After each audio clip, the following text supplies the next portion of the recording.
Teruan Saranai.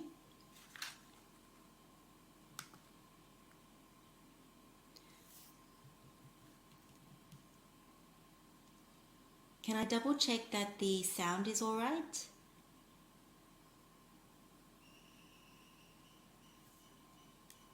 Wonderful. Teruan Saranai, B'homa Ping.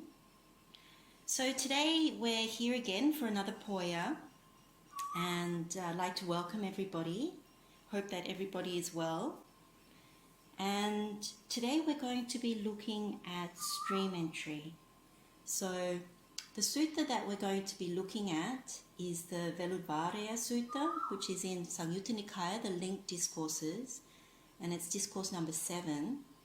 And it's advice to lay people about entering the stream. So today we're going to look at everything around stream entry, activating the eye of the Dhamma, what stream entry actually means, looking at some of the Pali words, and just bringing together some of the things that we already practice, but to actually look at our goal and entering the stream and developing the path. And the Buddha's teachings and the ones of the Noble Arahants are very helpful for us to try and understand, to try and almost like remind us, encourage us that we're on the right track, that we're with the right group of people, and to also clarify maybe some of the things that we've heard even around stream entry.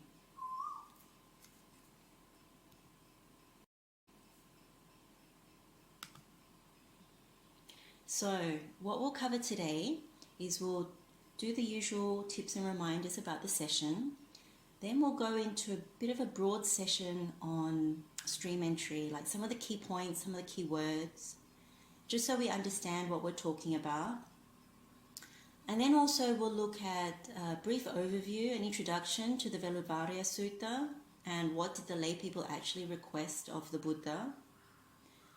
Then after that, we'll go into more of the detail about the Buddha's actual instructions to the lay people. And that's probably where we'll spend most of the time, because there's probably things that we already know, that we already practice. But in terms of always developing the path, whether we're stream enterers or more or not even stream enterers, that's beside the point. It's more about understanding how do we develop and grow, because every teaching from the Buddha is always encouraging us to develop the Noble Eightfold Path, to actually understand it better, to actually develop it better, and then also to help others. And so there's always a very strong encouragement to lay people, particularly when it comes to things around stream entry and the questions that lay people have asked of the Buddha. And Buddha's, strong encouragement to actually develop certain things. And although it may not seem apparent, but many of the times Buddha's actually encouraging more than just the Noble Eightfold Path. Buddha's also encouraging enlightenment factors such as the spiritual faculties, the indriyas, the balas, which are the powers, the bojjhangas, which are the enlightenment factors specifically, and more. And so these are the things that we're going to kind of pull out of this teaching. And of course we'll look at other suttas as well, because it's always helpful to reinforce and understand what the Buddha says from other suttas, other teachings, particularly if we don't understand. And then lastly, we'll look at, meditating or practicing this sutta to see how we actually do that. And it's actually relatively straightforward. But as always, there's always layers to the way Buddha teaches. So at first glance, it seems straightforward.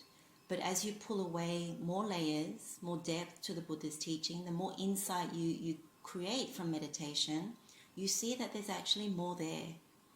And so that's the wonderful thing about the Buddha's teaching. He says, listen to more Dhamma, penetrate it more, contemplate it more, investigate it more, and see what you find. See what you find for yourself. And then we'll go into questions and answers. So tips and reminders as usual, keep an open mind. These are sometimes words that we've heard before, but it's always good to see whether we can, learn something new. It's always good to listen with fresh ears. Then also be okay if we don't understand something, because there might be things that we touch on that are, intermediate, advanced type level. That's okay. It means that, well, if there's something to be said, we'll do so. But at the same time, it's okay if you don't understand. Maybe it's for later. And then remember that we're all learners. So even like when you think about Sotapanna, so the stream enterer, you think about the Sakadagami, the once returner, you think about the Anagami, which is the non-returner. These are categories of types of people. They're also learners. They haven't achieved the goal yet. They're not fully enlightened. They're not arahants.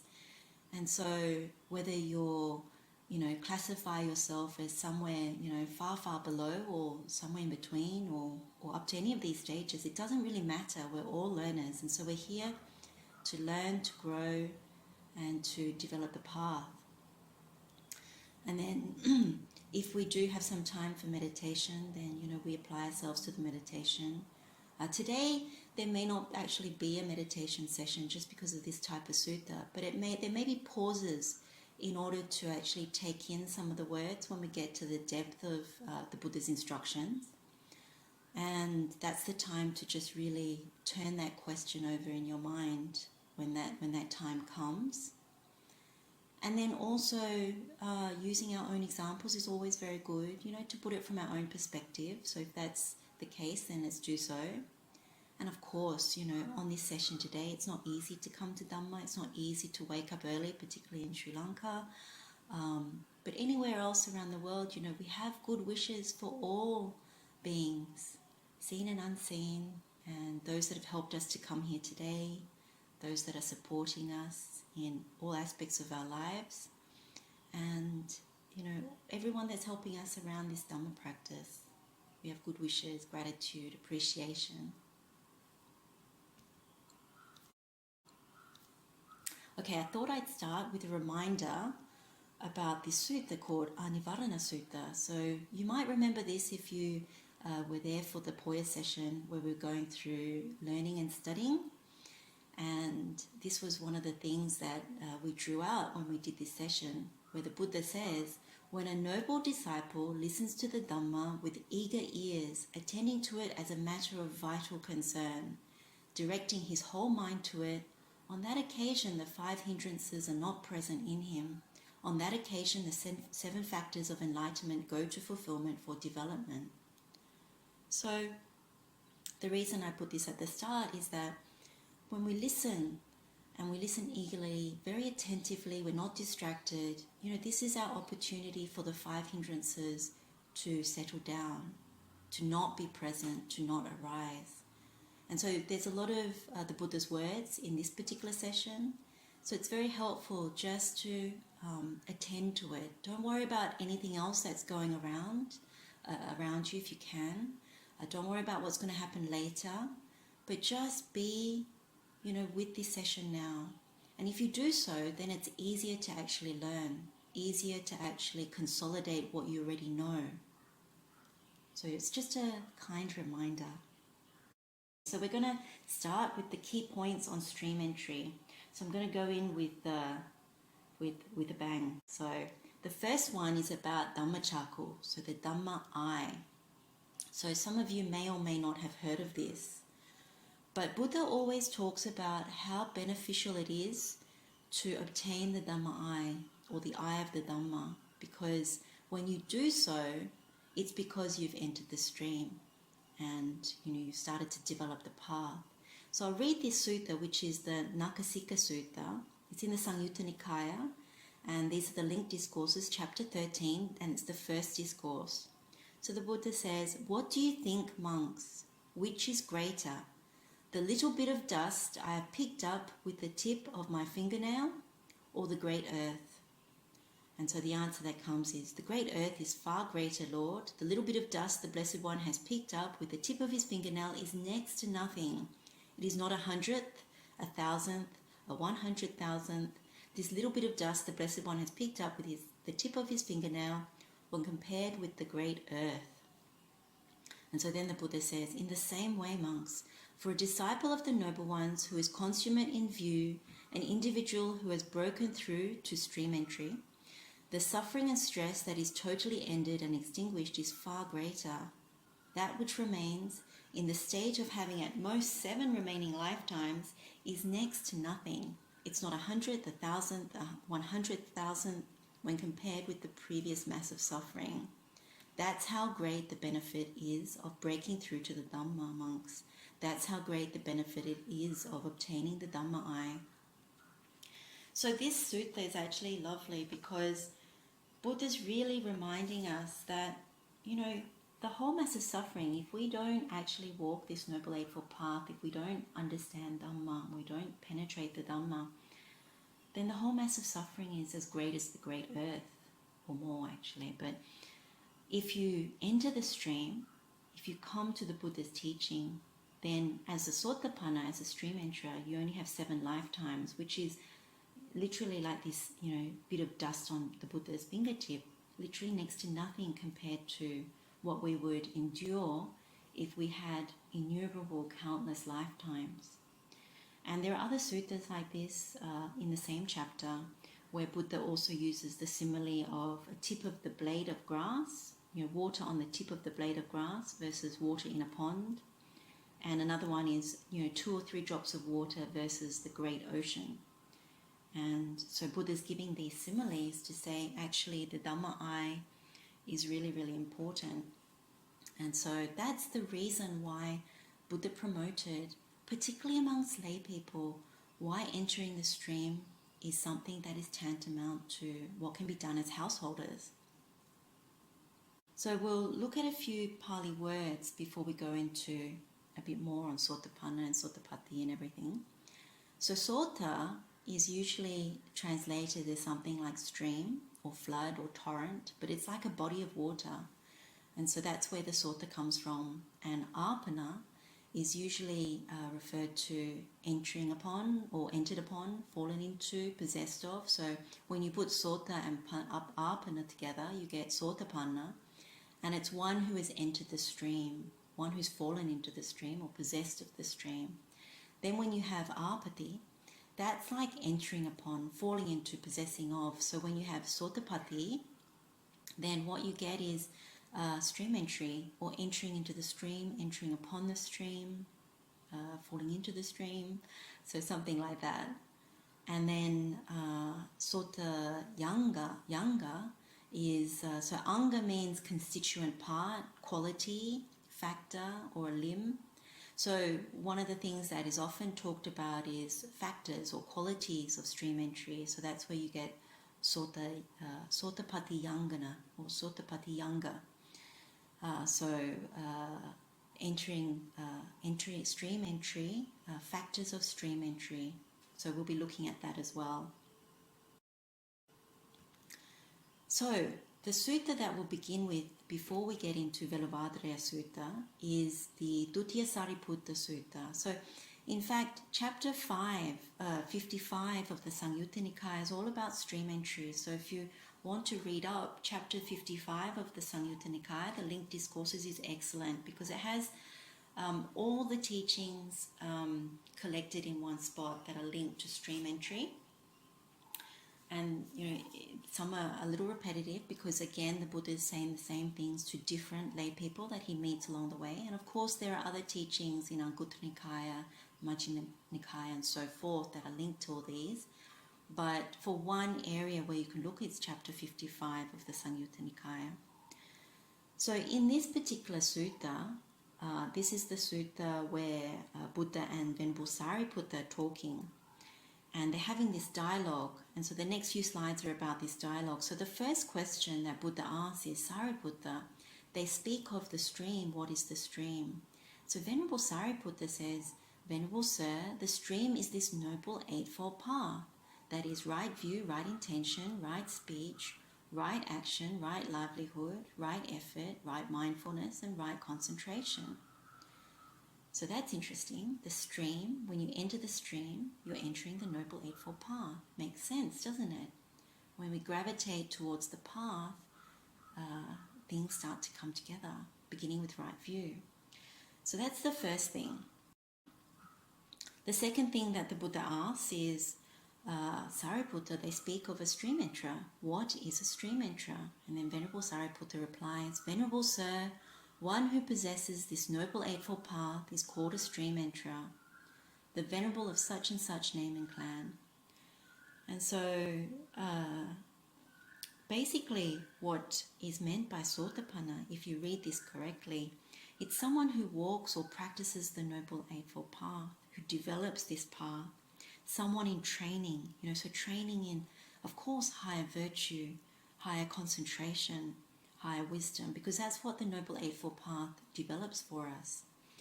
And so this is the Adisila, the Adichitta, the Adipanya that we talk about. So higher virtue, higher mind or higher concentration of mind, higher wisdom. And of course, once you're a stream enterer and you're developing towards the other path and fruit, then you're leaning towards Nibbana. So when you are developing the Noble Eightfold Path and the things that we go through today as part of what the Buddha talks about, you're leaning towards Nibbana.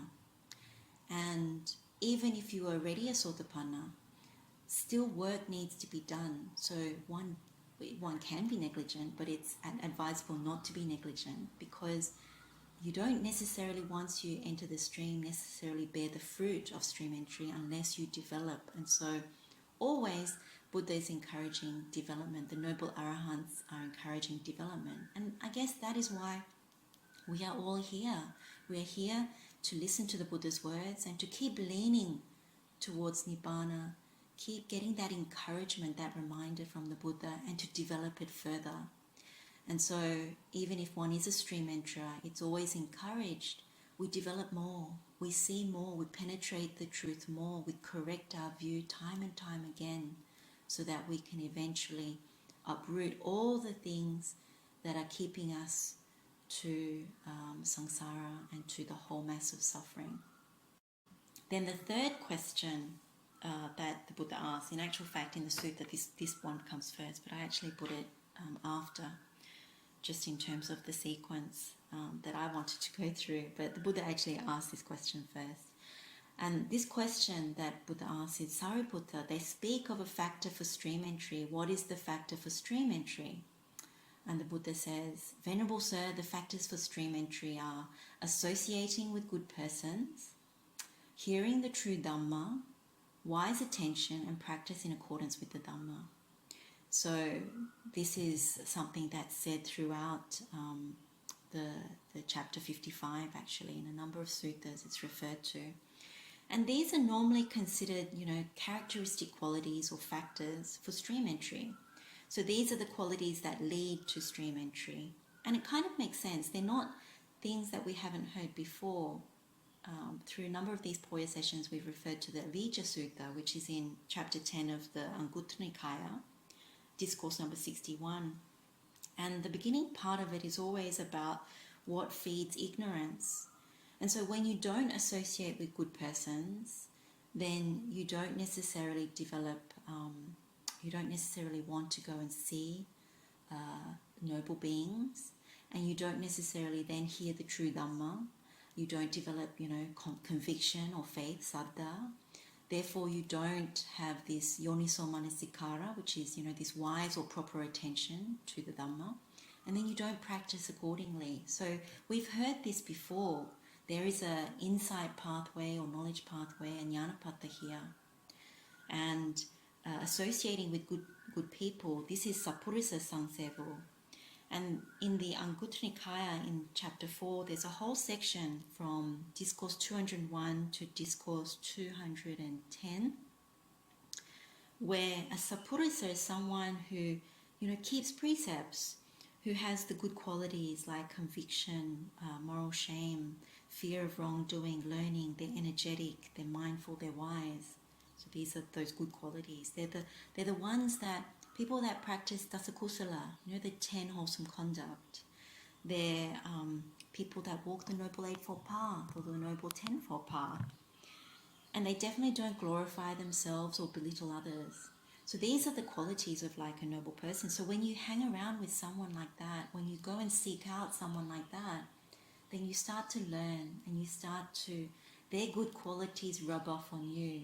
And in the sutta somewhere it always says, like goes with like. So someone who has a lot of conviction will, hang out with someone with a lot of conviction. Someone who's mindful will want to hang out with someone who's mindful. Someone who's energetic will want to hang out with someone who's energetic. So good qualities cultivate good qualities.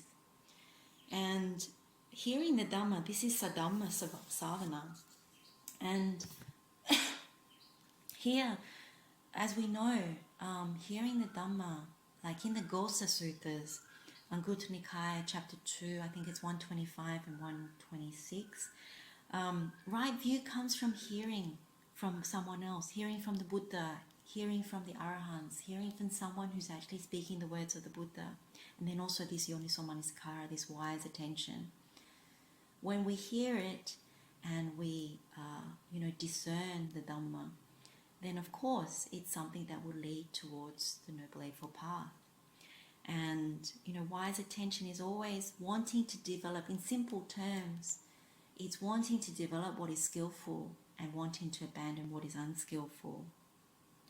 And wise attention, there's a number of teachings on that. Some of them we know, but for the purposes of today, we won't go any further on wise attention. But what we can say is we're wanting to see through any wrong views that we have when we put wise attention. We heed the teachings of the true Dhamma and we apply them. So that's why Yoniso Manasikara, this wise attention, leads to practicing in accordance. So the practice of the Dhamma is practicing the Noble Eightfold Path, practicing to develop good conduct, virtue, in order to then be able to concentrate the mind, to rid ourselves of defilements and things which are blocking us, the hindrances, the nibbaranas that are blocking us from seeing the truth, and then to develop wisdom, because it's through wisdom that everything else starts to fall in place. And these things are also spiritual faculties, they're powers, they're also part of bringing together the enlightenment factors. So that's why these are the factors that lead to stream entry. So this practice in accordance with the Dhamma is Dhammanudhamma Patipati. That's, you really start to cultivate the path. And of course, that's going to lean you towards Nibbana and also help you to enter the stream.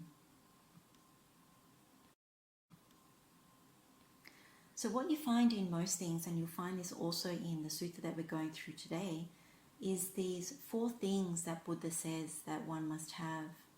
So the 4 things are perfect confidence in the Buddha, perfect confidence in the Dhamma, perfect confidence in the Sangha, and virtues dear to the Noble One, so Aryakanta Sila. So when it comes to stream entry, when you have these 4 things, the safety that stream entry brings is that you're no longer bound to lower realms. You have a fixed destiny, and Nibbana is something that will be the eventual destination. So it's something quite valuable and precious. And we'll go into those 4 things when we get into the sutta that we're studying today. And so the reason that this is said in chapter 5 again, 55 again, the Buddha says you give up the opposite things when you have these 4 things. So what you give up is you give up any distrust that you have or the lack of confidence over Buddha, Dhamma, Sangha, and you give up unwholesome conduct. The part that is unvirtuous. When you enter the stream, you start to develop these wholesome things. And then, of course, usually before one enters the stream, you have more fear around rebirth because you worry. And this is why lay people always ask the Buddha, what can we do as householders? It's because there's a fear of ending up in lower realms, in places of woe and a lot of suffering. So when you enter the stream, you've actually transcended lower realms. And so there is a sense of relief, but it's not the relief that means, okay, I'm going to be negligent. It's a relief that says, okay, I will attend to the task because I know that the Noble Eightfold Path is very important, and to develop further and then to help others. And so it's also seen as a stream of merit. That's the other thing that's said about stream entry. And another phrase that the Buddha uses is footprints of the gods. This is something that the Devas and the Brahmas delight in when people enter the stream. And then, of course, it's a flow on to the ending of defilements, because you start to cultivate the path that ends defilements. That's why we do things like Veḷudvāreyya Sutta, Anīvaraṇa Sutta, all these suttas that help us to clean. And when you enter the stream, it's no different. You still cultivate it in that way. And then, of course, one is said to be prosperous, because this is the wealth that the Buddha talks about. Now, I included this other one because there's also a different set of four that also has the refuge in the triple gem, but the last one is changed. Sometimes you come across some of the suttas have this, where the Arikanta Sila is replaced with something more the lines of generosity. So one dwells at home with a mind devoid of the stain of stinginess, so you don't have the macharya, and you're freely generous and open-handed, and you delight in renunciation, relinquishment. You're prepared to give up for others, and you're devoted to charity, and you delight. You get the happiness out of giving and sharing. So the happiness just doesn't come out of personal sukha, but you actually get it from giving to others. And so this is the other way that sometimes presents itself in the suttas. And so the other thing that you might come across is the blessings of stream entry. And what's said here is that one of the things, of course, is always that you're not liable to be bound to lower realms anymore when you develop the four things, particularly around refuge in Buddha Dhamma Sangha, perfect confidence in Buddha Dhamma Sangha. Then you also Arikanta Sila. But it says that a blessing of stream entry is that you're endowed with long life. So in terms of long life, this is the ayu, and then beauty, which is the the vanna. And then you also have happiness, which is the sukha, the fame, which is the yasa, and the sovereignty, which is the adhipateya. And so this is in both celestial and human. And basically, when you develop this, then this is something that is somewhat of a blessing.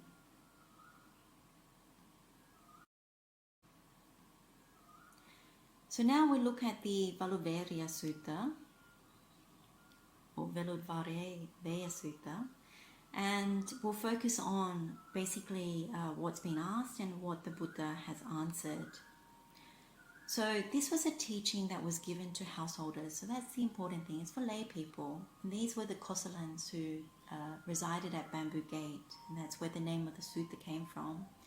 So they'd heard very good reports about the Buddha, his teachings, and also his retinue of Sangha. And in hearing this, when you read the sutta, you get an idea that they have some sort of confidence. They have a little confidence to go and ask the Buddha, a little confidence to want to know the teachings.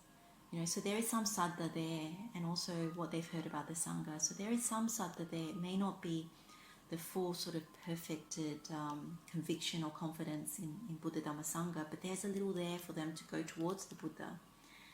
Then basically you can see even the factors of stream entry are here, because they're gravitating to Sappurisa, Buddha Dhamma, Buddha, the Sangha, the noble ones. They're good people, and they want to hear the teaching. And during the teaching of the Buddha, they'll be able to apply yoniso manasikara, this wise attention, and then they'll learn how to practice it. So you already see some of the leaning towards these factors of stream entry. And so they specifically wanted to know how to dwell as lay householders, how to stay at home, but still after death be reborn in a good destination, because they've heard, that the Buddha teaches about this. So that was basically their intent. And of course the Buddha agrees to give some Dhamma instructions that they can apply for themselves. So the important thing about this sutta is that this is one of self-application, that you can apply this sutta on your own from the instructions of the Buddha. You don't need to go and seek out anything further. So that's the beauty about this sutta, that it can be self-applied.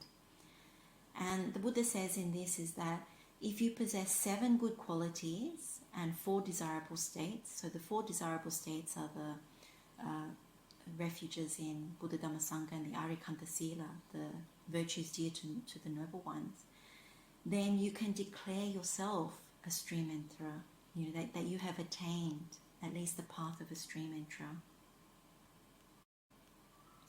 So the question that the Kosalans have asked the Buddha is, Master Gautama, we have such wishes, desires and hopes as these. May we dwell in a home crowded with children. May we enjoy Cartesian sandalwood. May we wear garlands, scents and salves. May we receive gold and silver. And with the breakup of the body after death, may we be reborn in a good destination, in a heavenly world. As we have such wishes, desires and hopes, let Master Gautama teach us the Dhamma so that we might dwell accordingly. So, this is essentially, like, if we put this into modern terms, this is like us going to the Buddha and saying, Buddha, Venerable One, we would like to stay as lay householders and not ordain, but we have all these, hopes and desires. If we're children, then, we want to study, we want to make a good life for ourselves, we want to, eventually have a family and do good things. And as adults, we'll say, we want to do well in our jobs, we want to, have some wealth and well-being. But all of us, whether we're young and old, we basically plead with the Buddha to say, please teach us something where we can stay as lay householders, develop this life and have these wishes, but still, at the end of our lives, end up in a good destination, like not be bound to any more of these lower realms. So essentially it's the same thing that we would ask the Buddha. And of course there are all these other things that we would include in that, such as material possessions, being around our loved ones and so on and so forth. And these are the ingredients of lay householder life. And so we're asking, how do we do that? To summarize what the Buddha has actually said, the Buddha's actually said, there are 7 good qualities, okay? And so these 7 good qualities are essentially, good physical or bodily conduct and good verbal conduct. So as we know from our learnings before, the physical conduct is around, not killing, not taking what hasn't been given, and no sexual misconduct. In terms of verbal conduct, it's no false speech, no harsh speech, no divisive speech, and no frivolous or empty speech. But in this particular self-application or self-examination, the Buddha actually talks about threefold purity, and we're going to go through that. And this threefold purity is really around applying it to ourselves, that we reflect on our own purity. And there's a method that the Buddha gives us, a bit like holding up a mirror to ourselves. Then the second one around this threefold purity is encouraging others to purify. And then the last one is praising the fact that purification is a good thing. Now, the wholesome physical and verbal conduct, these 7 good qualities, this is essentially the same as what we do in the Metta Bhavana, this uju and suju. We look at our conduct and we clean it. So it's nothing terribly new. All of us have learned this karaniya metta, so it's nothing new. It's the same as those aspects of dasa kusala, the 10 wholesome conduct. These are the physical and verbal aspects of them. So it's nothing new there. But the method that the Buddha uses is very interesting, because this threefold purity, this tikoti parisuddho, is actually something very powerful. And it's linked to this Aryakanta Sila. It's part of the Noble Eightfold Path, really. And it's the part that is actually about virtue.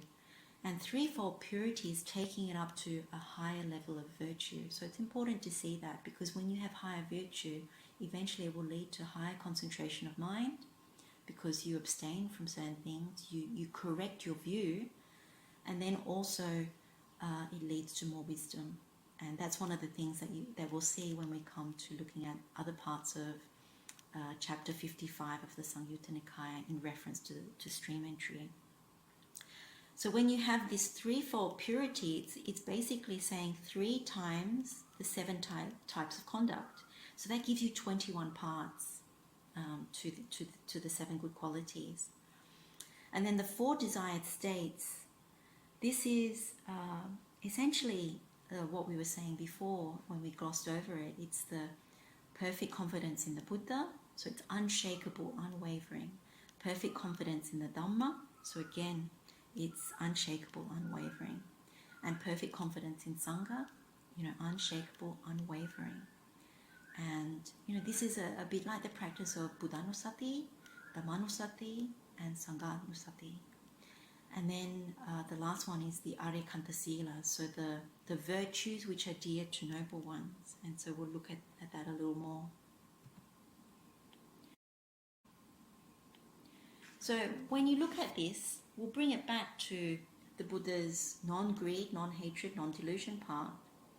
We've seen this before, but this is a visual presentation of, how it falls in. So when we practice refraining from taking what hasn't been given, when we refrain from sexual misconduct, when we refrain from false speech or lying, then that's the non-greed part. And then when we practice refraining from killing living beings, so not taking life, refrain from harsh speech, refrain from divisive speech, this is the non-hate path.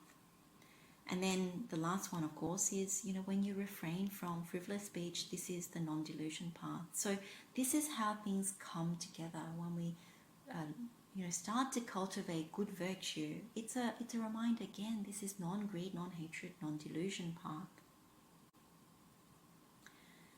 And so this is another visual representation of the Noble Eightfold Path. So this is what the Buddha has called, or Venerable Sariputta has answered as the stream.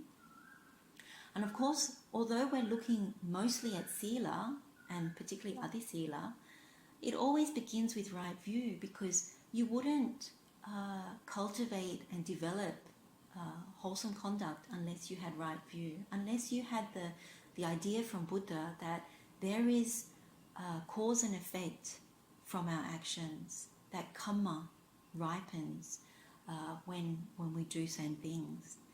And so, it begins with right view. The reason why we keep our precepts, why we train in virtue, is because it begins with right view, that whatever we do, whatever actions we do, we are the owners and the heir of them. This body right now was created out of past karma, past actions. And if we don't purify our conduct, then we are heading towards more of the same. And so that's why the stream is very much cultivating that. And so when you have the right view around these things, you have the right intention, which is to renunciate, to stop breeding and cultivating ill will, and to stop cultivating, cruelty, harm to others. Because that is inherently our nature. When we have the wrong view, when we misapprehend what this whole existence is about, then we breed the wrong kinds of thoughts and intentions. And therefore we don't cultivate the wholesome conduct. But when we enter the stream, then we have this right view, we have the right intention, and so we make effort towards the right conduct. And when we make that right effort and we remember to do so, that we have this mindfulness to do so, then of course the right concentration comes about. So that's how the Noble Eightfold Path, the stream, actually activates.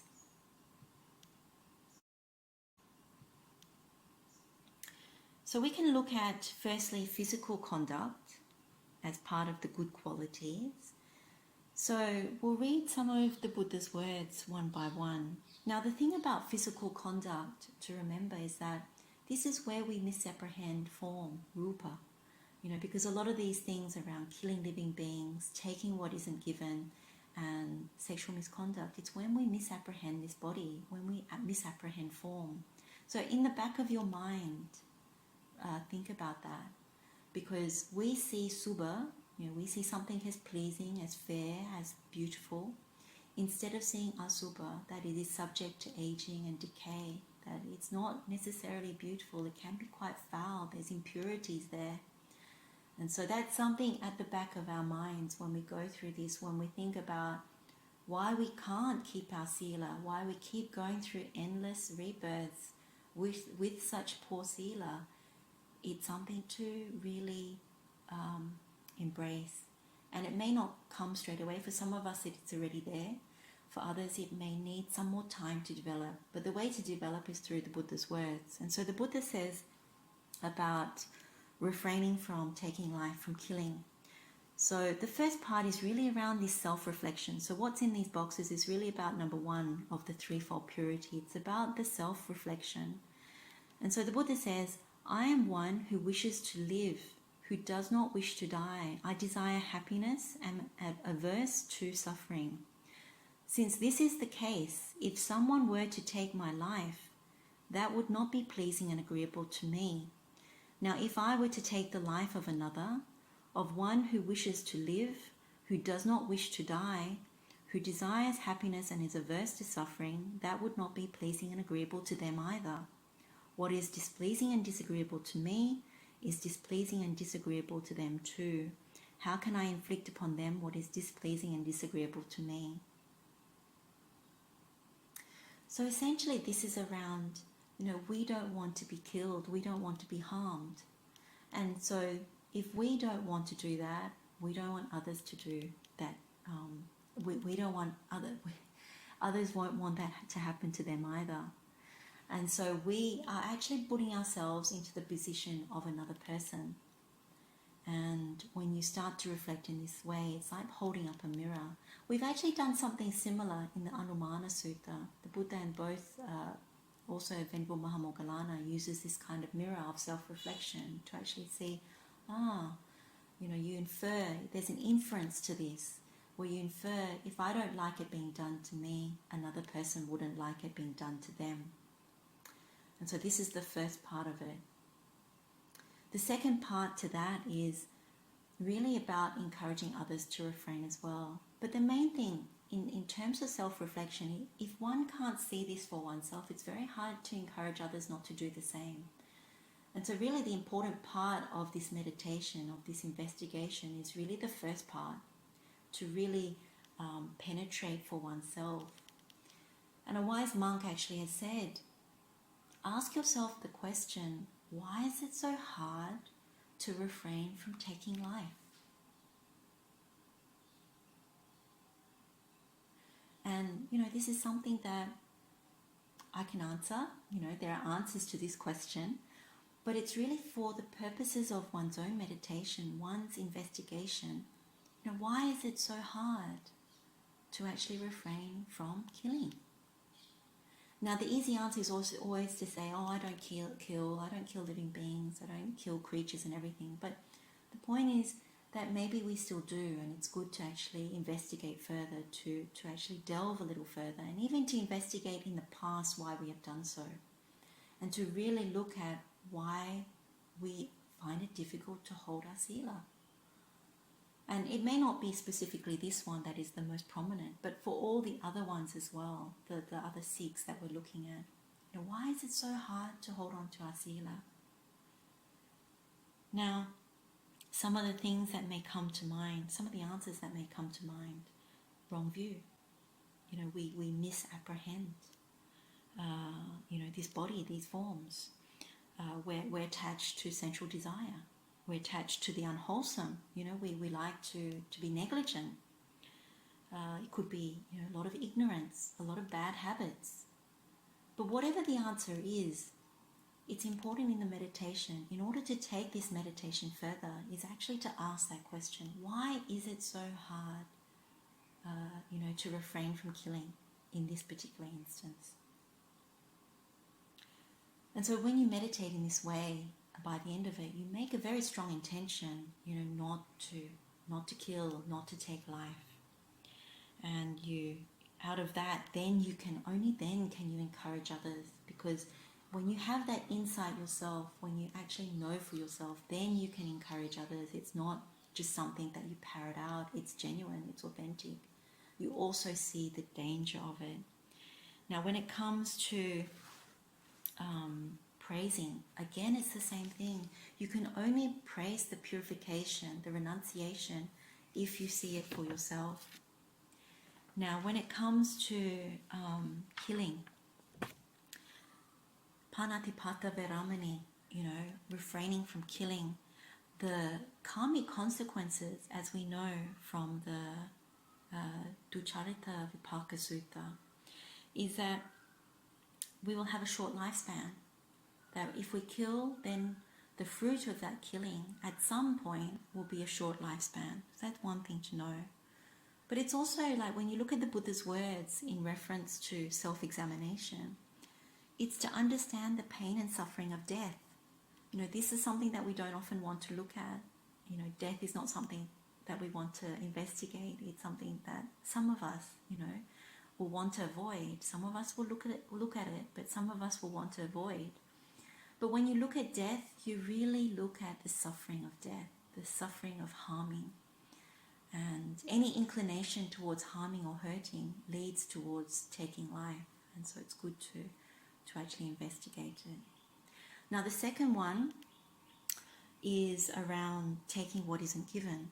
So the Buddha says, if someone were to take from me what I have not given, that is to commit theft, that would not be pleasing and agreeable to me. And then he goes on to say, then if the same thing is done, if you take from another, then that wouldn't be pleasant or agreeable to the other. And therefore you look at it, that how could you inflict that upon somebody else? And so with stealing, this is adina dana veramani. So you refrain from taking what isn't given, refrain from stealing. So the vipaka karma of this, that the fruit of killing is at some point in the future, there'll be loss of wealth. That what you want to understand is the pain and suffering from loss, from having things taken from you. And you also want to cultivate an understanding of this from this bad tendency, because this is something, just like killing, taking life, we've carried through lifetimes. And the almost like intermediate stage of peeling away the layers of taking what is not given is to understand that further. Because that's something that if we come to rebirth, we still have this tendency. And so the more that you penetrate it, the more that you go into it. And it comes from the greedy part that we want to take what isn't being given. The more we penetrate it, then more Dhamma can be understood. And then of course, once we penetrate this, again, you ask the question, why is it so difficult for me to take what isn't given? And when you look at it, it can be very small things. It can be going to someone's place and just, taking. They haven't given permission. Or, it can be other things. And so it's really to look, why is it so difficult? And the thing is to bring up one's own examples, not to berate ourselves, but to use it as a way of penetrating the Dhamma, as a way of entering and releasing something that can't be seen, that we can't see. And then the third one is refraining from sexual misconduct.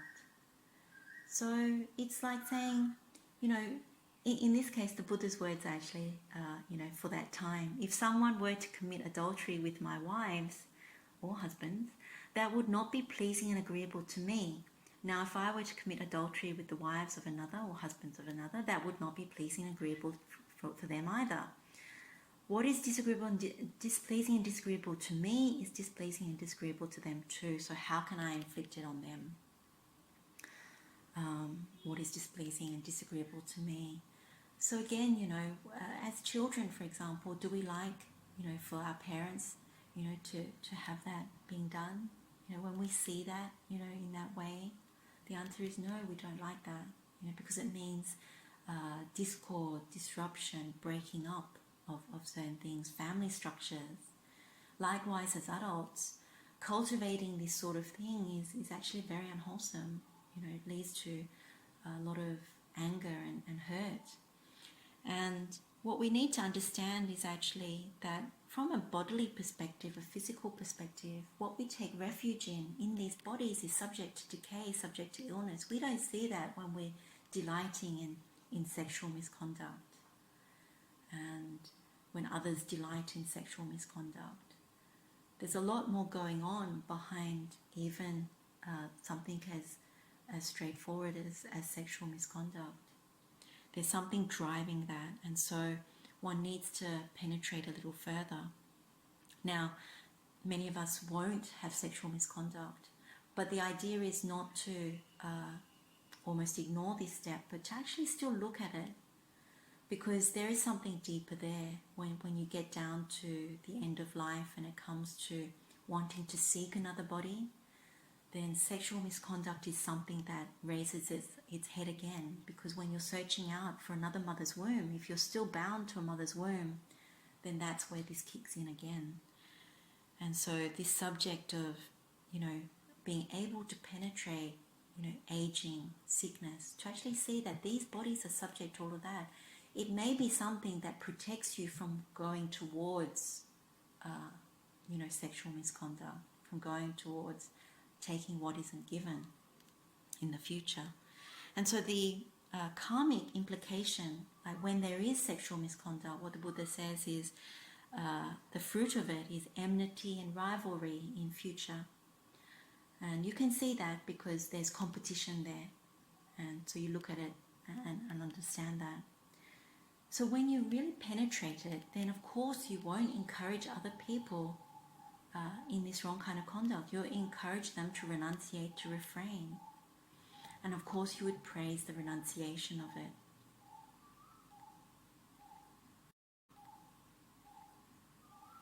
So then we come to verbal conduct. And again, the 3 steps. But the important thing about verbal conduct is actually how we seek sukha. How we gravitate always to our feelings. A lot of what comes out of our mouth is when we misapprehend, and we're always seeking sukha. And that's quite deeply embedded, ingrained there. So our perceptions are always a little sick. And so what comes out of our mouths is usually this false speech, this divisive speech, this harsh speech, this frivolous speech. We are always measuring things and coming up with the wrong thing out of wrong view. And so when you start to clean up, purify verbal conduct, you're starting to apprehend that actually all of what we construct, no matter what it is, whether we're talking about things to do with form, that it's actually leading to dukkha. It's temporary happiness, but it ultimately leads in dukkha. And that's what's behind all of this. That's the deeper thing behind all of this. And so when you start with the first part of self-examination, like holding up the mirror and inferring about oneself, so with false speech, the Buddha says, if someone were to damage my welfare by false speech, that would not be pleasing or agreeable to me. Now, if I were to damage the welfare of another by false speech, that would not be pleasing and agreeable to them either. And so, you end up saying, how can I inflict that on somebody else? So this is really around musavada, viramani, and it's, reducing the greed. And what we need to understand here, of course, is always dukkha, the harming part. False speech normally has this thing about wanting to gain something for one's own benefit. And the vipaka kamma of musavada is being falsely accused in the future. So if you have a lot of false speech, then you can expect to be falsely accused, wrongly accused at some point in the future, because you cause people pain in this lifetime, you can expect some amount of pain in the future. Then once you penetrate this, particularly around speech, it's very true again. You need to actually ask the question, why is it so hard to not keep this sila?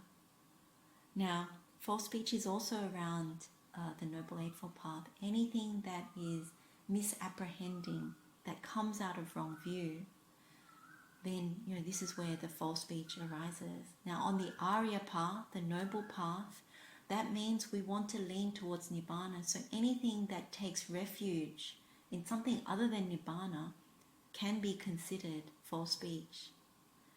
Now, a stream enterer is always leaning towards Nibbana, is always cultivating that which is Arya, that is noble. So it's not just simple lies, it's actually more than that. And when you start to get a glimpse with the Dhamma eye, then you understand that, because you see, when you create this body continues to break down. Whatever temporary happiness we have cannot be sustained.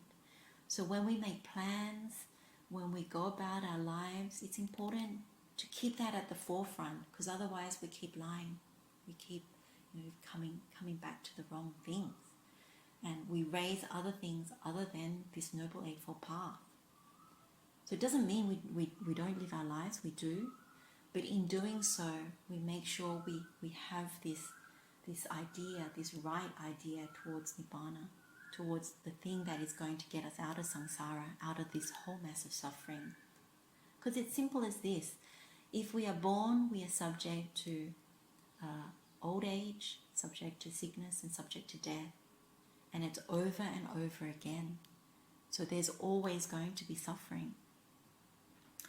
So when you penetrate like false speech, then you can encourage others to abandon false speech, and you can praise, having true speech instead. Then it comes to refraining from divisive speech. So with divisive speech, we know this as pisunavacha. So in this practice, Buddha is encouraging pisunavacha veramani. So Buddha says, if someone were to divide me from my friends by divisive speech, that would not be pleasing and agreeable to me. Now, if I were to divide another from their friends by divisive speech, that would not be pleasing and agreeable to them. And so why inflict that? Now, as we know from Paṭhamagiñjakāvasatha Sutta, this is part of palasa, this divisiveness, that if we cultivate palasa, then we have a certain level of hostility there, then of course we are delighting in discord, in conflict. We enjoy, we almost like rejoice in splitting people up.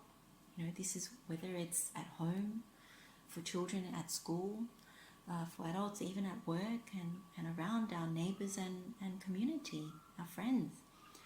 So with divisive speech, it's really pulling away from that, not wanting to do that, understanding that we're all in the same boat, that there's already enough suffering, there's no need to do any of these things.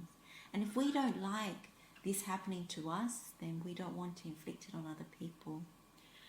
So when we do this, it's really trying to really come to the forefront of understanding this particular defilement of divisiveness and refraining from that.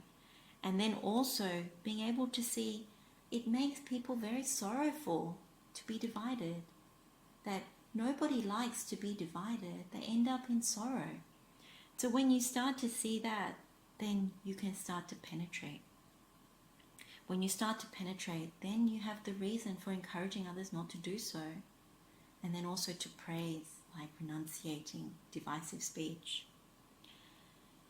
Now, the vipaka kamma of divisive speech is in the future you can expect to be broken up or divided from friendships.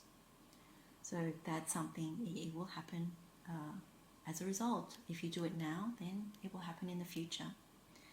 Now, when it comes to harsh speech, this is varusaya vacha.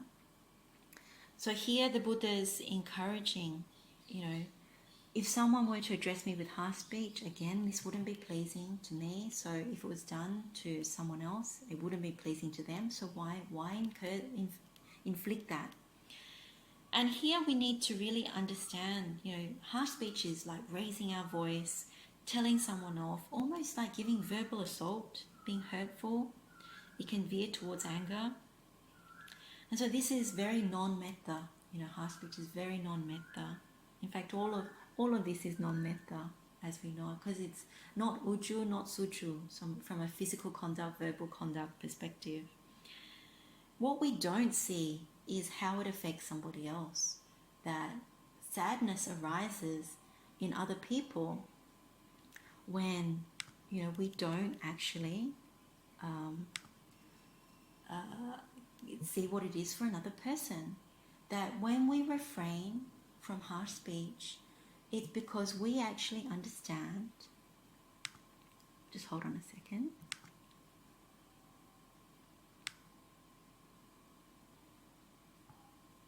Okay, what we don't understand is that it's actually very sad for another person to be on the receiving end of it, to actually hear those harsh words, to actually hear the raised voice and all that. And so it's also very good to put ourselves in that position. We don't like it to ourselves. We don't like to be on the receiving end. Others won't like it as well. And so we refrain. But the thing about all these things, as a reminder, as we've said, why is it so difficult for us to develop our sila? Why do we keep breaking it? in the meditation itself, because these things seem very straightforward when you explain them. But when it comes to penetrating, to meditating on it, that's where it really is quite hard. It's where we don't refrain. And in the meditation, when you're actually investigating each one of these 7 qualities, the encouragement by the Buddha is really, why is it so difficult? Why is it so difficult to do so? And the answer that will come in the meditation, not the answer that I'm going to give now, because I'm not going to give the answer, but the thing for us, each of us to see, to understand, is the answer that comes from inside when we meditate, because that's the most powerful one. That's the reason why. And as I've said earlier, it could be a whole number of things, but for each person there is something that is driving not being able to renunciate, not being able to keep our sila. And so that's where it becomes very, very important. If one hasn't entered the stream, this is a very powerful practice when you think about this threefold purity, this Dutiyasāriputta Sutta. You know, it's very powerful. And so the encouragement is also, you know, that if you can see this, particularly like now around harsh speech, that if we don't refrain, then in future, the vipaka of it, the fruit of having done this unwholesome conduct, unwholesome action, is that we will hear disagreeable sounds, unpleasant sounds in the future. So it's very important to actually refrain. And of course, you know, this is the hateful path if we continue to actually keep going with harsh speech. Now the last one is frivolous speech or empty speech. And the thing with this last one is that it's difficult because it's steeped in delusion. You know, empty speech. We don't see what we do wrong at the point of empty speech. And we're all inherently subject to this. It's our nature to gossip, to talk about things which are not valuable, not beneficial. It's not the type of speech about getting things done, you know, the everyday getting things done. Not that, not the practical things. It's the addition on top of it. The stuff that we go on and on about, you know, the different kinds of topics that the Buddha doesn't recommend, about politics, about the police, about the news, about our neighbors, about our friends, about people, about families, you know, all types of topics like that. And when you look at the list of the topics that the Buddha doesn't recommend talking about, there's actually, you find that there's nothing much to talk about, because when you refrain, it's almost like, well, there's nothing left. There's only, you know, things about the Noble Eightfold Path, and only things that are practical to getting things done in household life. So when you see it like that, you realize that, like in terms of what the Buddha says here, he actually goes a little soft, you know, in terms of being helpful to these lay people. He says, if someone were to address me with frivolous speech, that would not be pleasing and agreeable to me. Now, if I were to address another with frivolous speech, that would not be pleasing and agreeable to them either. And so why would you inflict that? But there is deeper stuff here, because what's underneath frivolous speech is actually parideva. It's actually the lamentation. Because mostly what we talk about, if we're really honest about it, is we're lamenting and moaning about the people in our lives, about what's happening in the world. We're getting fully absorbed in the world when we're lamenting about the world. So we're basically going through our 6 senses in an external manner, and we're not inwards, we're very out. And that's the thing that needs to be penetrated. But the Buddha here is actually saying, you know, don't bend someone's ear, you know, stop going on and hurting them in that way with things that are not beneficial, that are worthless, that are, you know, not moderate in nature, that are gossipy and effectively useless. That's what the Buddha is saying here. But, you know, given that we practice quite a lot of these things anyway, in terms of uju suju in the metta bhavana, and, you know, cultivating dasa kusala, the 10 wholesome states, we can actually do even more here.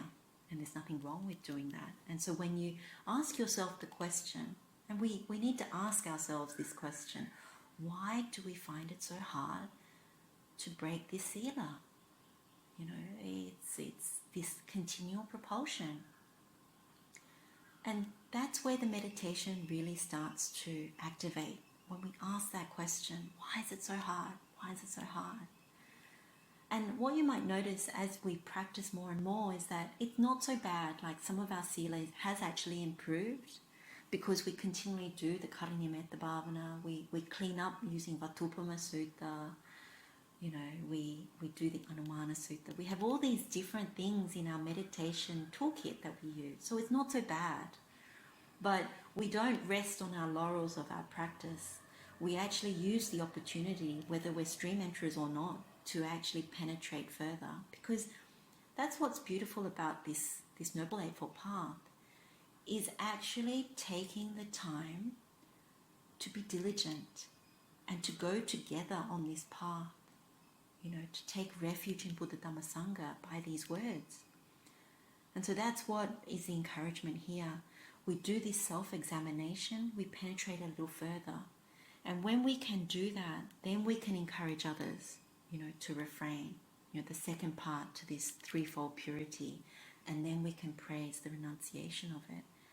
The third part of praising the renunciation, praising, purity, is only when we actually see the benefit. And same with encouraging others. It's only when we see the benefit. Now, when we have uju suju, we know that we're able to cultivate metta. That's the first part, grade 1 of being able to do metta in metta school. It's also, we know we are walking in the footsteps of the noble ones, the dasa kusala. And what does that do to the mind? The mind gets happy knowing that we are together with the noble ones, that we are able to cultivate higher dhammas, we are able to cultivate something which is pleasing to other people, that we are demonstrating loving kindness to other people. And so the mind gladdens, when you actually do this physical conduct, verbal conduct, in this method that the Buddha has given, of course, like with these other meditations, the mind gets happy. The mind knows, it's clean. And there's no defilements, there's no hindrances. The mind abides and dwells in a happy place. And it easily concentrates. And it gets encouraged to actually go more inwards rather than outwards. Most, if not all, the meditations that the Buddha gives us, the instructions that the Buddha gives us, is always to say, stop going outside for happiness. Stop misapprehending this body, these forms. Stop misapprehending feelings, thinking that you can squeeze so much sukha when actually it always turns. You always end up with dukkha because everything is subject to conditions. They're constructed. They will fail us. And so with this sila, Buddha's encouraging us, go inwards, purify, go inwards. Then you can concentrate the mind. So this is the adisila. It leads to adicitta. You refrain from the essential pleasures. You stay with what is wholesome. You get to the mental absorptions, the jhanas. The mind gets happy. You don't even have to label the type of concentration. It's the mind gets happy and concentrated. It's clean. It's luminous, expansive, spacious. And then when it's like that, then wisdom comes.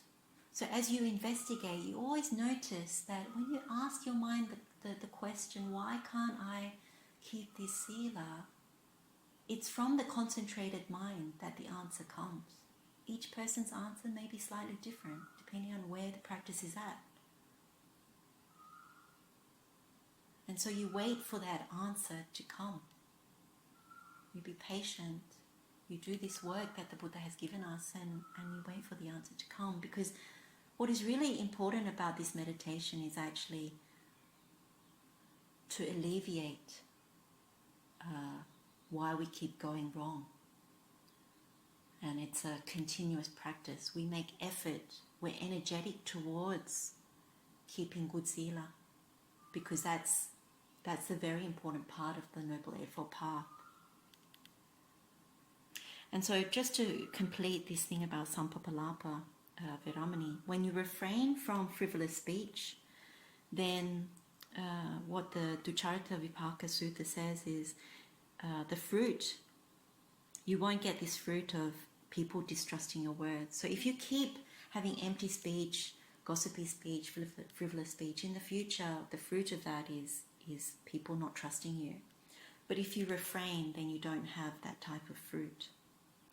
And also you start to remove delusion.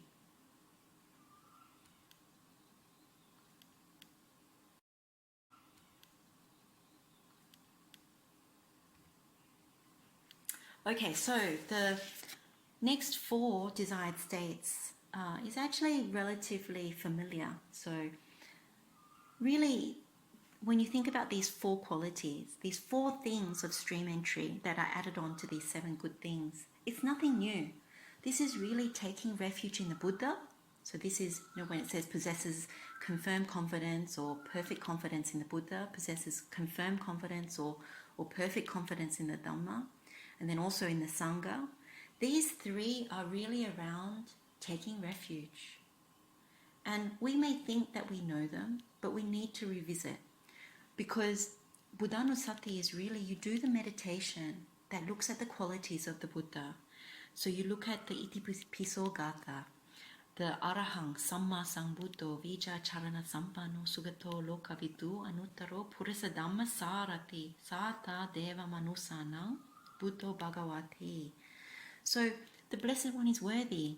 He's perfectly liberated from samsara. He's the Tathagata. So the perfectly enlightened one, he attained Nibbana all on his own, without a teacher. He realized the 4 Noble Truths. In terms of being accomplished in true knowledge, he has the 3 knowledges and the 15 accomplishments in conduct. He's fortunate because, he has impeccable conduct. His physical appearance was incomparable. He had immeasurable compassion, depth of insight, a very unique voice, and he was greatly revered. And so in all his actions, it was one of non-harm and was very pleasant. And so he was the knower of all the worlds, and he was a very unsurpassed trainer of people and devas. So he could train in many, many directions. And then in terms of being awakened, he could cultivate what needed to be cultivated and what needed to be destroyed. And he knew all things that needed to be known. And so he's the Blessed One, the highest of all, and endowed with, many attainments, supernormal and otherwise. And so then you look at the Dhamma, in terms of the Dhamma, it's important the things to draw out here, sanditiko, directly visible. So this is the Dhamma that can be seen in this very life. It's directly visible to us. Akaliko, it's immediate. We can understand this Dhamma right now. We don't need to delay in understanding this teaching. We can understand it right now. Ehipasiko, it's open to all. It's for us to investigate. It's like, come and see. Let's investigate this Dhamma now. What the Buddha means about the 4 Noble Truths.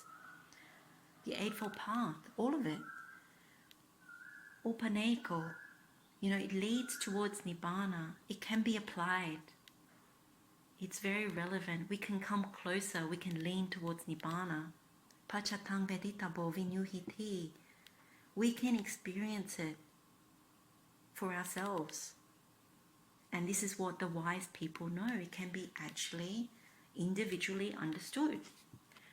And so that's what we reflect upon.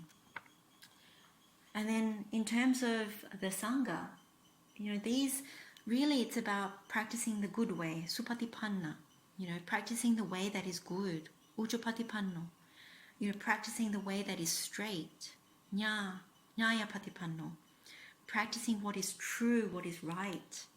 And then samichi patipanno is practicing what is proper. And then you have the 4 pairs, the 8 individuals. So you have the stream enterer, path and fruit, once returner, path and fruit, non-returner, path and fruit, and then the arahant, path and fruit. And so these types of beings, the ones that practice in this way, they're worthy of gifts, ahuneyo, worthy of hospitality, pahuneyo, dakineyo, worthy of offerings, donations, anjali karaniyo, worthy of anjali. We can respect them, we can revere them, we can salute them in that respectful way. And then the last bit, anuttaraṃ puñaketang lokasati, it's, they're the unsurpassed field of merit. And so this is the way, it's not just something that you bank, it's something that can be meditated on. You take these words, if we chant them, then we know these words. You reflect on them, you reinforce, you develop faith and confidence, you develop conviction towards it. Very much this aspect of stream entry is about really developing the indriya of saddha. You can really see it because these four aspects of stream entry, it's really about developing saddha, confidence in the path, confidence in the teachings, confidence in the Buddha, the Sangha, those that practice this. And then the fourth thing is possessing virtues dear to the Noble One. So we've covered this. These are the virtues that we've been developing in the first part, these 7 good conduct. So these are the virtues developed as part of the Noble Eightfold Path.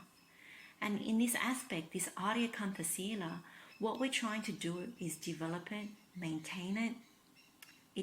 We want it to be unbroken, untorn, unblemished. So there's no holes in our Sila. There's no things that can bring us down from that. And that's why the things that support Aryakanta Sila are things like the Vatthu Sutta, the Metta Bhavana, the Anumana, the Saleka Sutta. These are the things that help us to maintain Aryakanta Sila. And so all these things that the Buddha is saying here is that, they're praised by the wise. We don't have the wrong view around even the Sila, because at some point we even let go of Sila in order to release ourselves towards Nibbana. But for the time being, it's part of our raft. We develop it in order to bring this higher concentration. And so Aryakanta Sila leads to this concentration, adicitta, and eventually adipanya. So what the Buddha says at the end of this is that this is the declaration that when householders, the noble disciple possesses these 7 good qualities and these 4 desirable states, if he wishes, he could by himself declare, I am one finished with hell, finished with the animal realm, finished with the domain of hungry ghosts, finished with the plane of misery, the bad destinations, purgatory.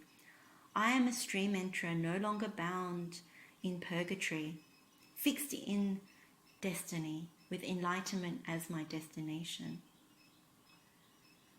And that's the beauty about this sutta, that you can apply this teaching for yourself and you can practice it, develop it, cultivate it, and through this you can declare Sotapanna, that you have entered the stream of the Noble Eightfold Path.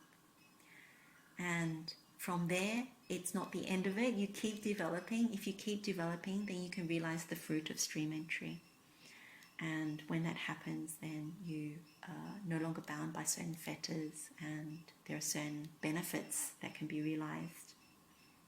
So quite a marvelous teaching from the Buddha, and for lay householders, quite an encouragement. And so we have other supporting suttas to that. As I was saying before, Buddha does call this the mirror of the Dhamma.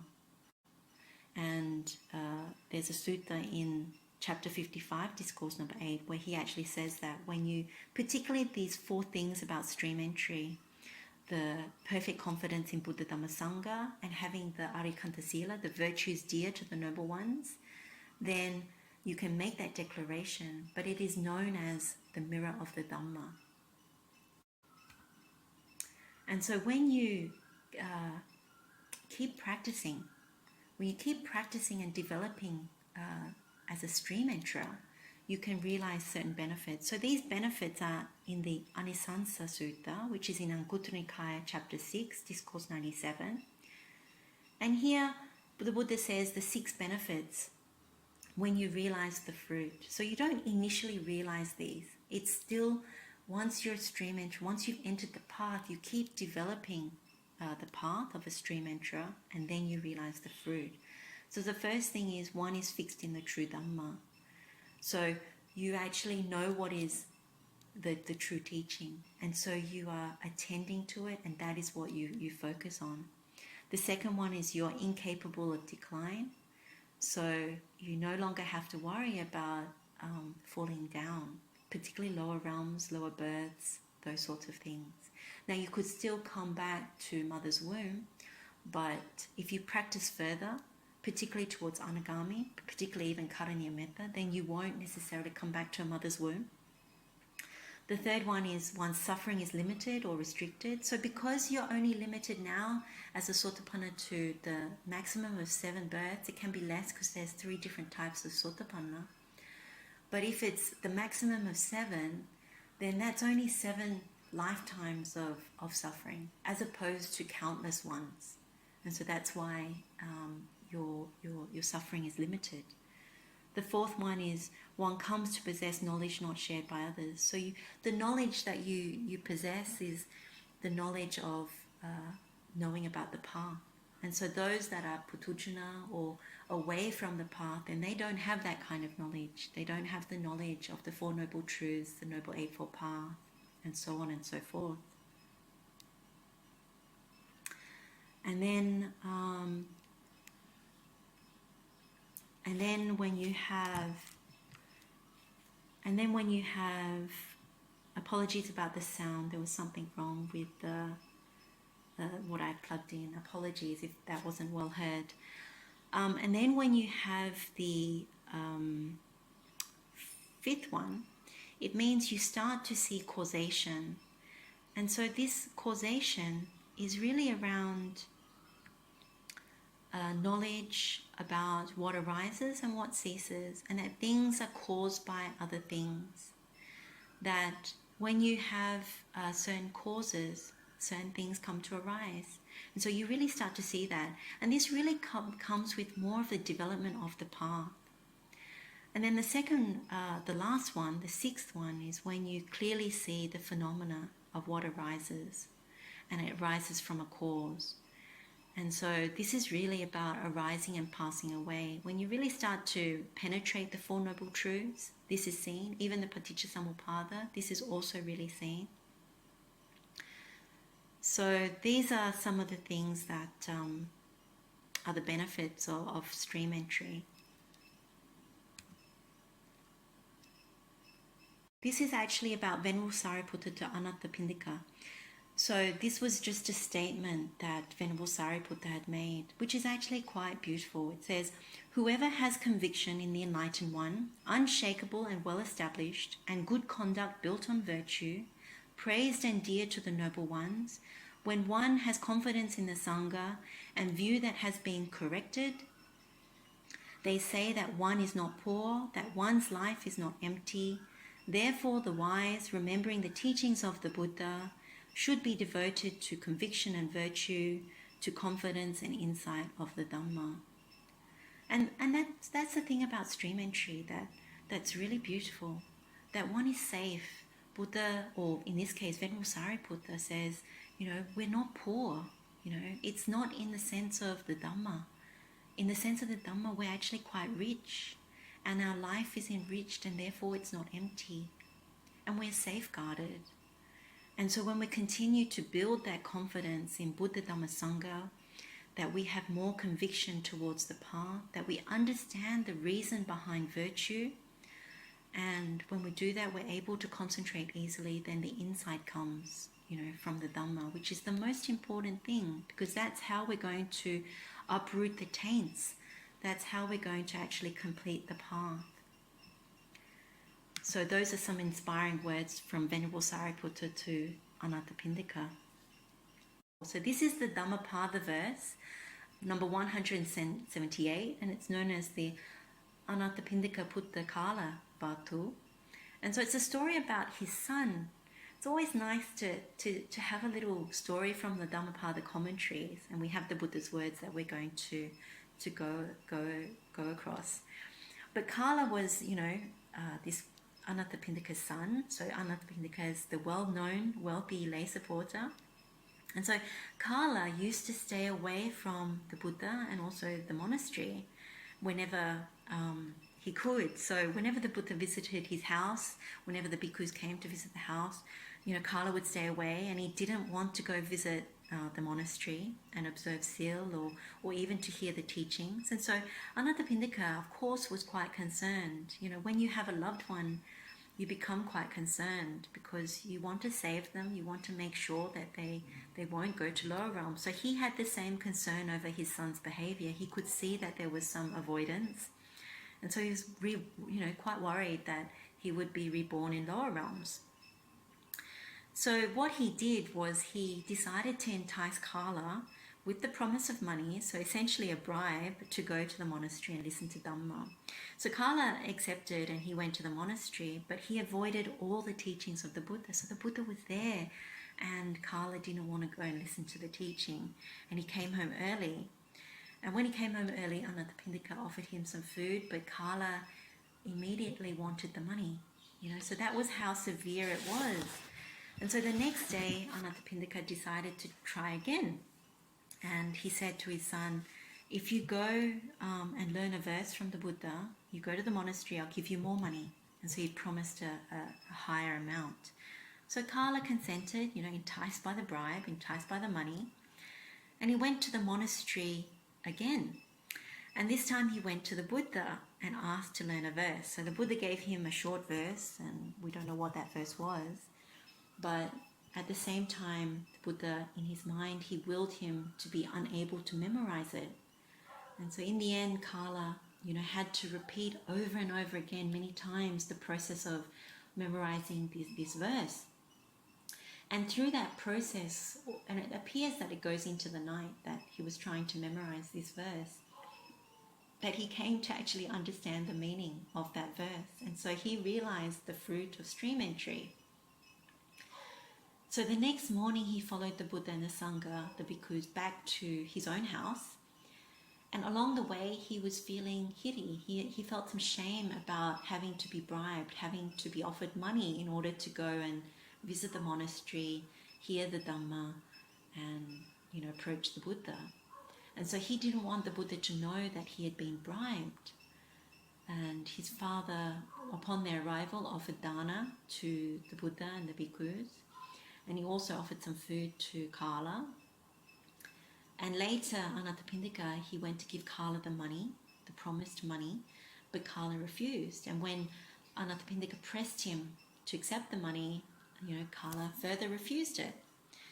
And later, when Anathapindika went to the Buddha and spoke to the Buddha about it and remarked on the change in his son, the Buddha actually said this verse, that sole sovereignty over the earth, or going to a heavenly place, or domination over the entire world, the fruit of stream entry is the best.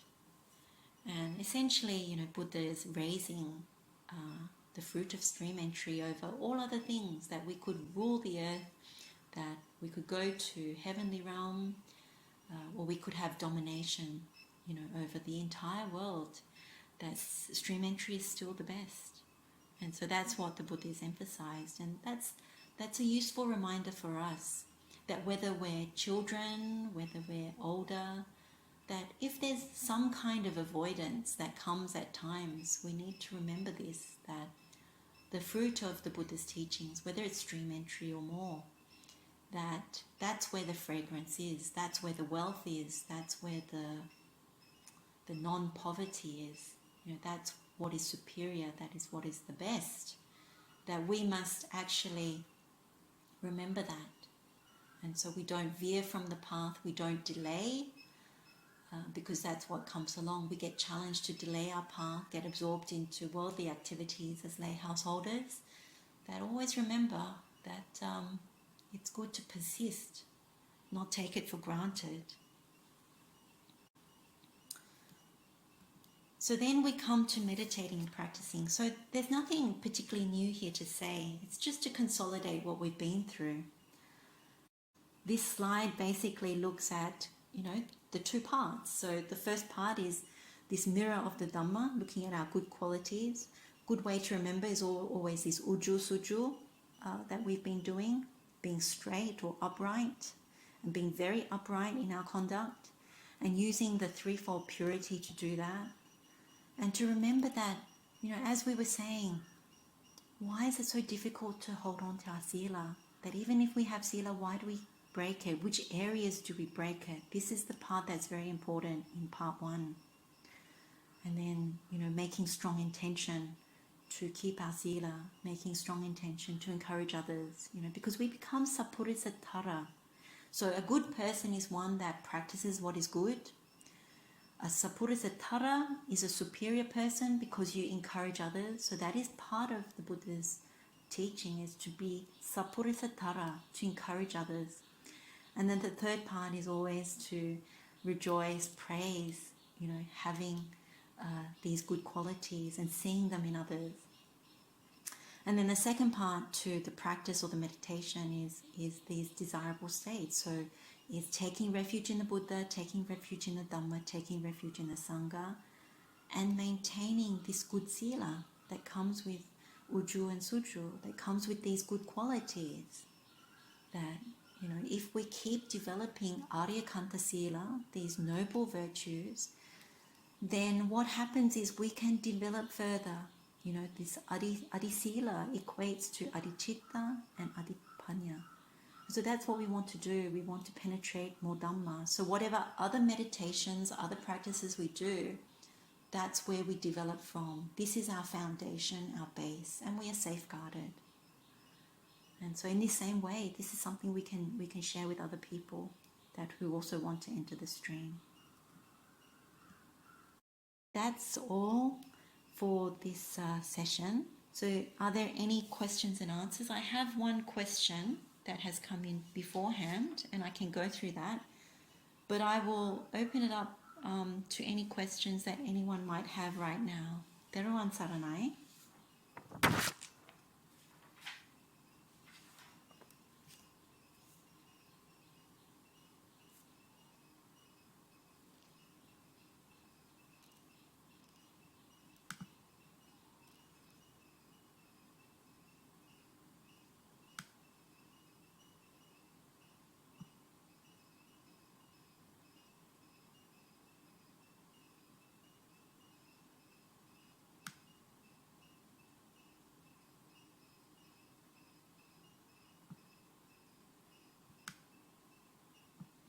Okay, let me see.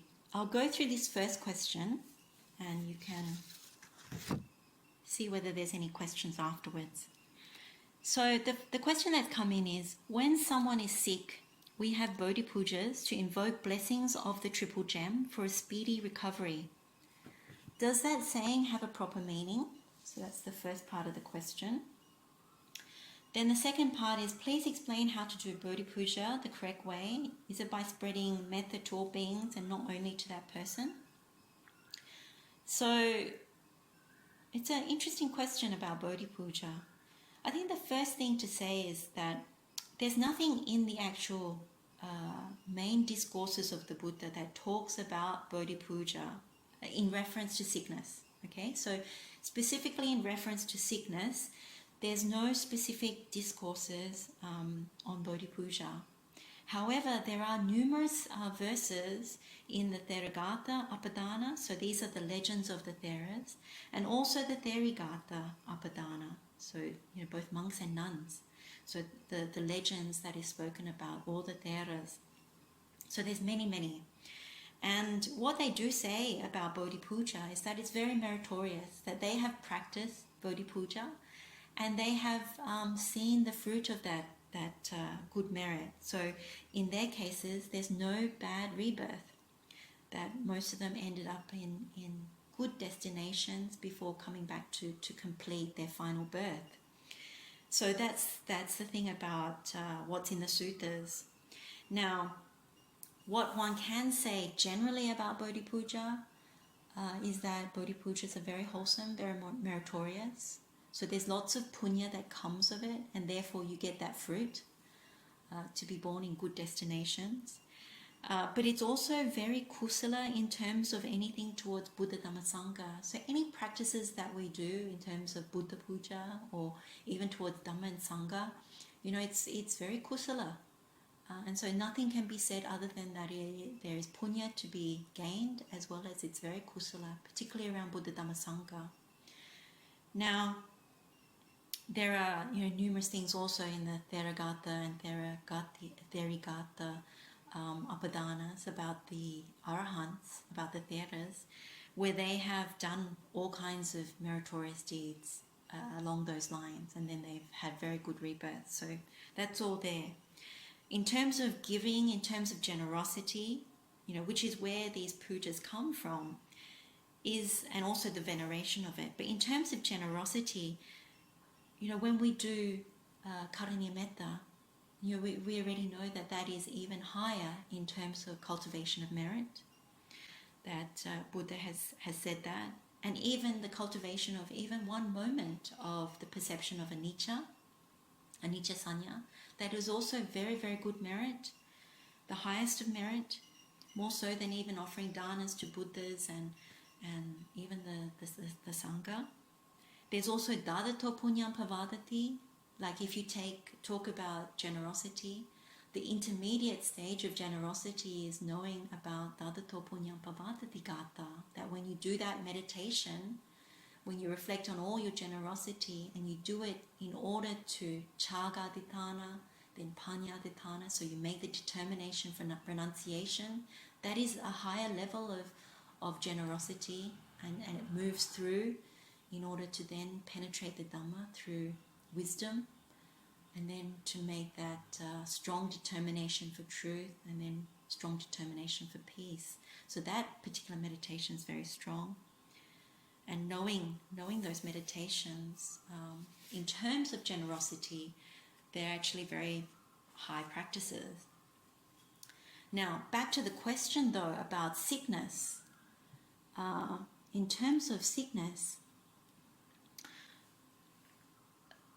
what I would recommend in terms of this, rather than Bodhi Puja, so I'm not discounting Bodhi Puja in terms of generosity and kusala, but where the question actually directs us about sickness, and the question actually said, invoke blessings of triple gem for a speedy recovery. So in terms of sickness, we're talking about recovery. Even when you talk about what we spoke about today, about Sotapanna, about Sotapati, in terms of stream entry, there is this sutta that is in chapter 55, discourse 26, and it's the Paṭhamaanāthapiṇḍika Sutta. This was when Anathapindika was sick, and Venerable Sariputta was reminding him of his considerable accomplishments in the Dhamma. So he was actually getting Anathapindika to reflect on those four things. So reflecting on refuge in Buddha, refuge in Dhamma, refuge in Sangha, and the perfect confidence in Buddha Dhamma Sangha, and Arikanta Sila. So if you keep Arikanta Sila and you have these refuges and you reflect on them in terms of the noble tenfold path, so right view, right intention, right speech, right action, right livelihood, right effort, right mindfulness, and right concentration, and then you are developing that path towards right knowledge and then right liberation. If you contemplate in that way, what happened to Anathapindika was that his pain, he was in a lot of pain, it actually subsided. So that's one way of actually overcoming sickness. So that's Sutta 26 in chapter 55 of the Sanyuta Nikaya. The other way that we've spoken about as a group is Girimananda Sutta. So this is Anguttara Nikaya chapter 10, discourse number 60. If you remember, this is where Buddha encourages when Venerable Girimananda was sick and Venerable Ananda went to speak to the Buddha, and Venerable Ananda got this teaching from the Buddha that if he were to instruct Venerable Girimananda in 9 perceptions, like correcting these perceptions, and having anapanasati, so this mindfulness of breathing, at the end of contemplating 9 perceptions, then he would recover. So these 9 perceptions was anicca sanya, so the perception of impermanence or lasting, anatta sanya, the perception of not me and mine or non-self, asubha sanya, so the perception of foulness, adinava sanya, so this is the perception of danger. Then you have pahana sanya, so the abandoning, perception of abandoning. And then viraga sanya, perception of dispassion or fading of lust. And then nirodha sanya, perception of cessation. Then sabaloka anabhirata sanya, so perception of non-delight in the world. And then sabbe sankhara, anicca sanya, so that's perception of impermanence or nastiness in all conditioned phenomena. And then anapanasati. So that's a very powerful one when you're sick. And then of course the other one I would say, and of course there's many other methods, but the last one I would say is iddhipadas. If you develop the iddhipadas, this is where the metta comes in, that you really need a strong foundation in metta. And so as this questioner was saying, when you develop metta, it's not to any specific person. As you go through the stages, the steps, the grades in Karaniya metta, you actually develop metta to the point of understanding that we are all in this same predicament. And when you understand this predicament is that when we are born, we are all subject to old age, sickness and death. When you go through the stages of Karaniya metta, you understand that you cultivate metta to all living beings with no exception, no exclusions, there's no defilements. You've removed all the barriers. And when you've developed it to a very strong degree, that you have a very strong establishment of metta, then you can develop iddhipadas. Now, iddhipadas are the basis for spiritual powers. And this is the Buddha's teaching in order to overcome illness. Illness in the mind particularly, but also illness in the body. And when you develop these, you're really developing these higher concentrations. So Chanda Samadhi, Chitta Samadhi, Virya Samadhi, and Vimamsa Samadhi. So concentration that is due to will, you need a lot of metta. You're actually developing metta here. Concentration due to mind, you need a lot of metta in order to get to releasing yourself from pasahara, particularly around nutriment of contact. And then virya samadhi, so this is the concentration due to energy, and you need that all along the way as well. And then vimamsa samadhi, so this is the investigation. And dadato punyam pavadati meditation is actually very powerful alongside the iddhipadas. So they go together actually when you start to penetrate iddhipadas. But it's quite a high teaching. That's why being able to get in Āṅga Sutta, or even to reflect on these things around stream entry, is an easier way to actually overcome. So it's actually very, very useful. Okay, so that's the answer to that question. Let me just have a look at some of the messages to see what other questions. Hold on one second.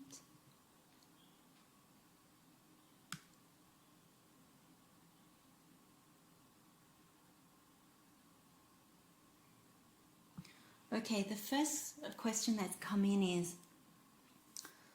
is there a correct sequence you can recommend to studying the suttas? What is the most beneficial sequence of study for a layperson to cultivate the practice?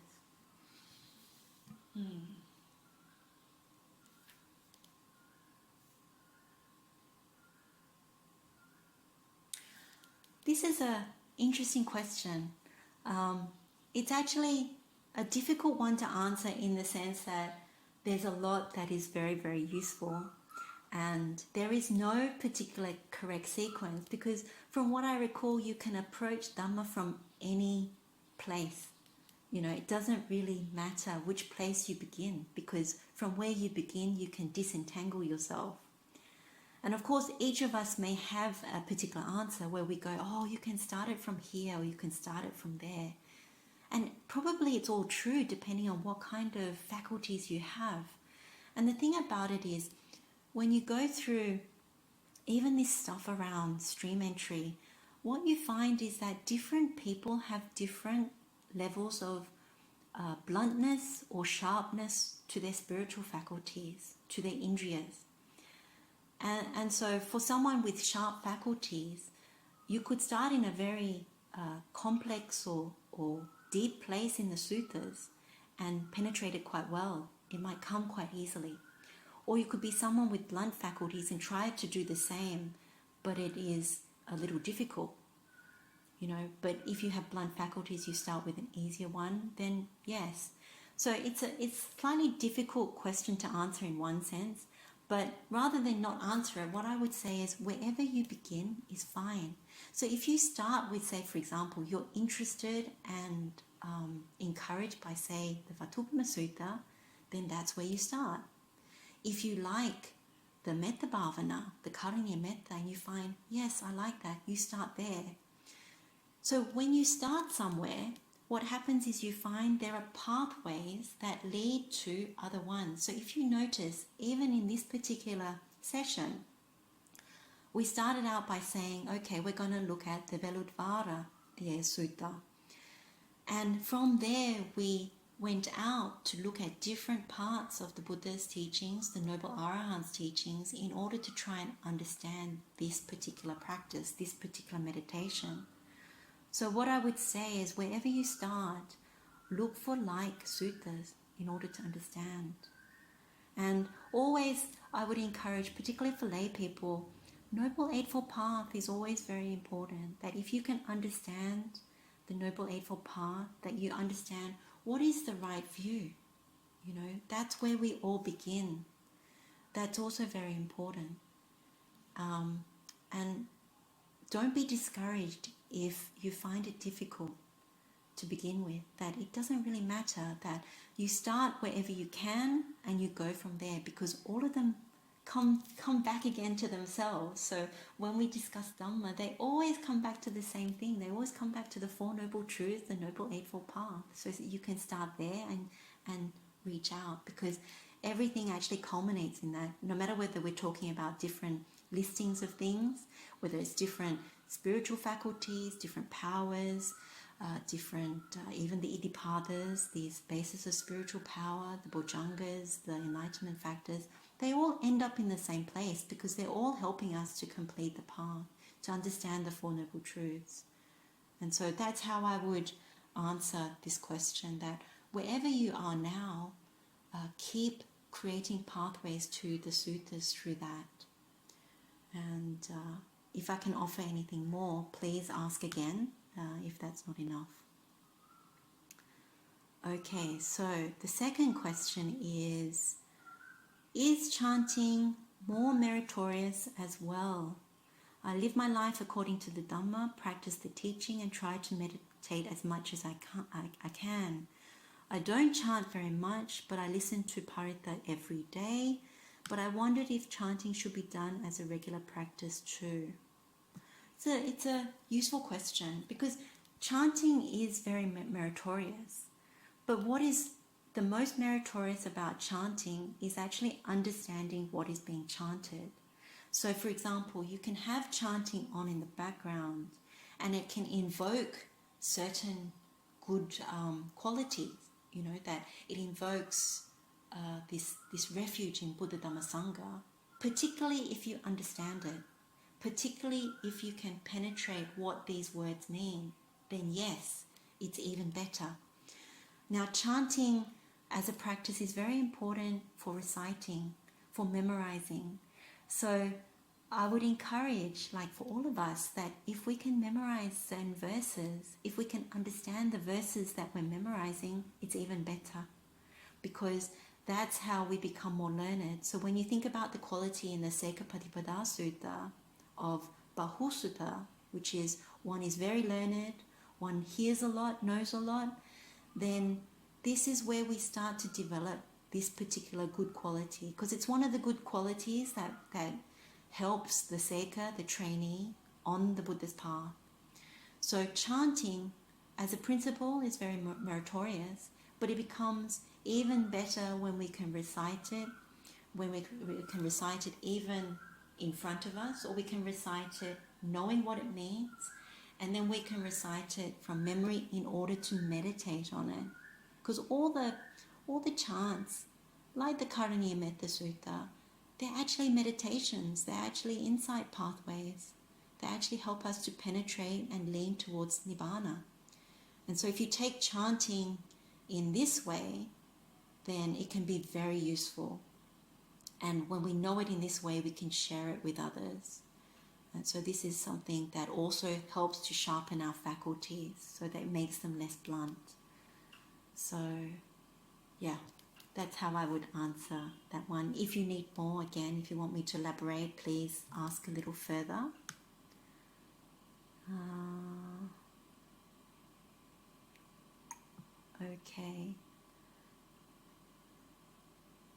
Okay, someone has just made a comment that they listen to the Girimananda Sutta and Bhojangas every day, and they're caring for their husband, but the chanting is limited. I think the main thing is actually around Girimananda Sutta is actually to penetrate these perceptions. When someone is sick, that if you understand at least the first few of the perceptions that is in the Girimananda Sutta, it's very good. So they get more complicated as we go through the Girimananda Sutta.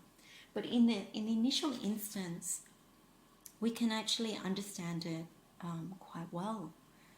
So if you understand, anicca sanya, that we are all subject through these 5 aggregates of clinging, that we don't last, that there is a samudaya, a rising, and that there is a passing away. This is essentially Samadhi Bhavana Sutta, that because of dukkha, that we don't last, it's disintegrating, it's false. And the Penna Sutta also says the same thing. It's empty, it's void, it's without substance. We can't hold on to any of these aggregates, and so there's no point. So that's the first one. The second one is anathasanya. When we see it as unlasting, why do we think it's valuable? Why do we take it as me and mine? Particularly the external sense bases, and then we go inward to the internal sense bases. And so you're really trying to essentially penetrate these dhatus, that actually is nothing there, not worth taking as me and mine. That with birth comes this whole massive suffering. And then asubha sanya, so you really, anicca, anatta, asubha. Asubha sanya, of course, you see the impurities, you see the foulness in nature, that it's not worth taking refuge in. We always colour and try and think that there's more there, but there's not more there. So Girimananda, there's these 9 perceptions, and it leads to anapanasati. There's quite a lot there, but the thing is actually to try and penetrate the truth of this Dhamma. Another way, if one is sick, is also to look at that sutta that I was saying around stream entry and the cultivation of the noble tenfold path. But even noble eightfold path is also useful. That if you have refuge in Buddha Dhamma Sangha, that if you can do the Buddhanusati, the Dhammanusati, and the Sanghanusati, and you can look at the sila, if sila is being developed and maintained, this is an easier way for someone who is sick to actually say, I'm on the path. So I'm not sure about the circumstances for the person who is sick, but you can encourage them towards the path. And maybe even these things towards stream entry, if this person isn't inclined, but actually to help them. This one about Paṭhamaanāthapiṇḍika Sutta, which is in chapter 55, where's my reference? Discourse number 26. That may be quite useful if someone is sick, maybe an easier way rather than Girimananda Sutta. But see how you go. If you need more, please feel free to ask again.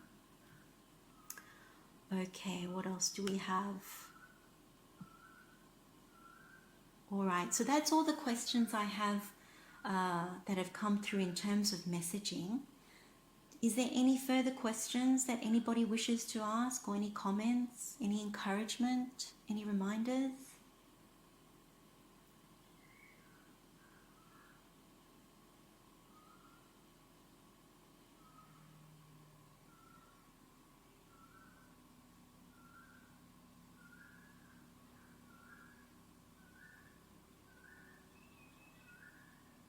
Okay. Could you please mention the sutta in terms of Anathapindika Sutta? Anathapindika Sutta for the sick. So there's this Paṭhamaanāthapiṇḍika Sutta. So this was chapter 55, discourse 26. Let me just see whether I can pull up that verse. Bear with me 1 second.